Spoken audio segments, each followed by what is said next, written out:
आज सुनिए पौष पुत्रदा एकादशी की कथा। भगवान श्री कृष्ण के श्रीमुख से सभी एकादशी व्रतों का महात्म्य सुनते हुए धर्मराज युधिष्ठिर ने एक दिन भगवान कृष्ण से कहा, हे प्रभु, ये कल्याणकारी और महापुण्यदायी कथाएं सुनकर मेरे आनंद की सीमा नहीं है और इन एकादशियों के प्रति मेरी जिज्ञासा बढ़ती ही जा रही है। प्रभु, अब आप मुझे पौष पुत्रदा एकादशी की कथा भी सुनाने की कृपा कीजिए। इस एकादशी का क्या नाम है, इसके व्रत का क्या विधान है और इसमें किस देवता का पूजन किया जाता है और इस दिन व्रत रखने से किन फलों की प्राप्ति होती है। कृपया करके इन सभी का विस्तार पूर्वक वर्णन कीजिए। धर्मराज की बात सुनकर भगवान कृष्ण कहने लगे, हे धर्मराज, द्वापर युग के आरंभ में ही महिष्मती नाम की एक नगरी थी। उस नगरी में महाजीत नाम का एक राजा राज्य करता था। वह पुत्रहीन था, इसलिए वह सदा दुखी रहा करता था। उसे वह राज्य, सुख, वैभव सभी कुछ बहुत ही कष्टदायक लगता था, क्योंकि पुत्र के बिना मनुष्य को इस लोक और परलोक दोनों में ही सुख नहीं मिलता है। राजा ने पुत्र प्राप्ति के बहुत उपाय किए, किंतु उसका हर उपाय निष्फल रहा। जैसे जैसे राजा महाजीत वृद्धावस्था की ओर बढ़ते जा रहे थे, वैसे वैसे उनकी चिंता भी बढ़ती जा रही थी। एक दिन राजा ने अपनी सभा को संबोधित करते हुए कहा कि ना तो मैंने अपने जीवन में कोई पाप किया है, ना ही मैंने कभी अपनी प्रजा से अन्यायपूर्वक धन एकत्रित किया है, ना ही मैंने कभी अपनी प्रजा को कष्ट दिया है, ना ही कभी देवता और ब्राह्मणों का निरादर किया है। मैंने तो सदा अपनी प्रजा का अपने पुत्र की तरह पालन किया है, कभी किसी से ईर्ष्या भाव नहीं किया, सभी को एक समान ही समझा है। मेरे राज्य में तो कानून भी ऐसे नहीं है जो प्रजा में अनावश्यक रूप से डर उत्पन्न करे। इस प्रकार धर्मयुक्त राज्य करने पर भी मैं इस समय अत्यंत कष्ट पा रहा हूँ। इसका क्या कारण हो सकता है, मेरी समझ में कुछ नहीं आ रहा। आप सभी इस पर विचार कीजिए कि इसका क्या कारण हो सकता है और क्या इस जीवन में मैं इस कष्ट से मुक्ति पा सकूंगा।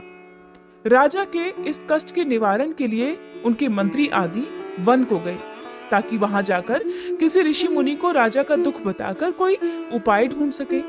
वन में जाकर उन्होंने श्रेष्ठ मुनियों के दर्शन किए। उस वन में वयोवृद्ध और धर्म के ज्ञाता महर्षि लोमश भी रहते थे। वे सभी जन महर्षि लोमश के पास गए। उन सब ने महर्षि लोमश को दंडवत प्रणाम किया और उनके सामने जाकर बैठ गए। महर्षि के दर्शन पाकर उन सभी को बड़ी प्रसन्नता हुई और सबने महर्षि लोमश से प्रार्थना की कि हे देव, हम बहुत ही सौभाग्यशाली हैं जो आपके दर्शनों का सौभाग्य हमें प्राप्त हुआ। मंत्री की बात सुनकर लोमश ऋषि कहने लगे, हे मंत्रीवर, आप लोगों की विनम्रता और सद्व्यवहार से मैं अति प्रसन्न हूँ। आप मुझसे अपने यहाँ आने का कारण बताइए। मैं आपके कार्य को अपने सामर्थ्य के अनुसार अवश्य ही करूंगा, क्योंकि हमारा शरीर ही परोपकार के लिए बना है। लोमश ऋषि के ऐसे मधुर वचन सुनकर मंत्री कहने लगे, हे ऋषिवर, आप हमारी सभी बातों को जानने में ब्रह्मा जी से भी ज्यादा समर्थ हैं, इसलिए आप हमारे संदेह को दूर कीजिए। महिष्मती नाम की नगरी के हमारे महाराज महाजीत बड़े ही धर्मात्मा और प्रजापालक हैं। वह प्रजा का पुत्र की तरह धर्मानुसार पालन करते हैं, किंतु फिर भी वे पुत्रहीन हैं। हे महामुने, इससे हमारे राजा अत्यंत दुखी रहते हैं। हम लोग उनकी प्रजा हैं, हम भी उनके दुख से दुखी हो रहे हैं, क्योंकि प्रजा का ये कर्तव्य है कि राजा के सुख में सुख माने और दुख में दुख माने। हमें उनके पुत्रहीन होने का अभी तक कोई कारण नहीं पता चल सका है, इसीलिए हे मुनिवर, हम आपके पास आए हैं।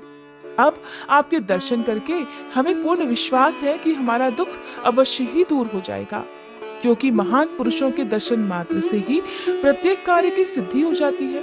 इसलिए अब आप हमें ये बताने की कृपा कीजिए कि किस विधान से हमारे महाराज पुत्रवान हो सकते हैं। हे ऋषिवर, ये आपका हम पर और हमारे राज्य की प्रजा पर बड़ा ही उपकार होगा। ऐसी करुण प्रार्थना सुनकर लोमश ऋषि नेत्र बंद करके राजा के पूर्व जन्मों पर विचार करने लगे। कुछ क्षण के बाद उन्होंने विचार करके कहा, हे भद्रजनों, आपके राजा का इस जन्म में पुत्रहीन होना उनके पूर्व जन्म के पापों का ही परिणाम है। आपका राजा पिछले जन्म में अत्यंत उद्दंड था और बुरे कर्म किया करता था। उस जन्म में ये एक गांव में अपने पिछले जन्म में ये एक गांव से दूसरे गांव में घूमा करता था। एक बार सावन मास के शुक्ल पक्ष की एकादशी के दिन की बात है। ये 2 दिन से भूखा था। दोपहर के समय एक जलाशय पर जल पीने गया। उसी जगह पर उस समय एक ब्याई हुई गाय जल पी रही थी। राजा ने उस गाय को प्यासे ही भगा दिया और उसे पानी नहीं पीने दिया और खुद वह पानी पीने लगा। हे श्रेष्ठ पुरुषों, इसीलिए तुम्हारे राजा को इस जन्म में ये कष्ट भोगना पड़ रहा है। एकादशी के दिन भूखा रहने का ये फल हुआ कि वह इस जन्म में राजा है और प्यासी गाय को जलाशय से भगाने के कारण वह इस जन्म में पुत्रहीन है। ये जानकर सभी मंत्रीगण प्रार्थना करने लगे, हे ऋषि श्रेष्ठ, शास्त्रों में तो ऐसा लिखा है कि पुण्य से पाप नष्ट हो जाते हैं। अतः कृपा करके आप हमें कोई ऐसा उपाय बताइए जिससे हमारे राजा के पूर्व जन्म के पाप नष्ट हो जाए और उन्हें पुत्र रत्न की प्राप्ति हो।